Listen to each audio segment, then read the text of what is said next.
গাছ এনেছি গতকাল আর কি, গতকাল না তার আগের দিন। তো এই গাছগুলো টপে লাগানো লাগবে, তো পরে এগুলো শিকড় বের হলে এই গাছটা, তারপরে এই যে এই গাছগুলো।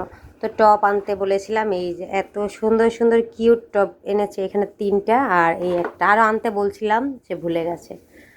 আর এই যে এই গাছগুলো পানিতে ভিজিয়ে রেখেছি, মাটি লাগবে, মাটি নেই। তো মাটি আনার পরে এই গাছগুলো মাটিতে বুনে দেব।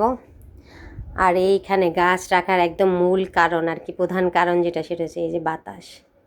এত বাতাস এখানে। আর তো বাতাসে এই গাছের পাতাগুলো যখন নাড়াচাড়া করে আমার এত ভালো লাগে, দেখতে একটা শান্তি লাগে, আর গাছের দিকে তাকালে মনটাই ভালো হয়ে যায়, তাই না আপনার?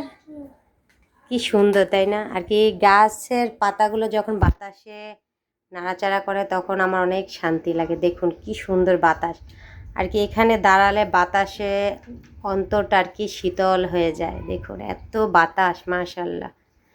তো প্রধান কারণ হচ্ছে এখানে গাছ রাখার এইটাই, যে বাতাস আসবে, আমার গাছের পাতাগুলো দুলবে আর আমি বসে বসে দেখব।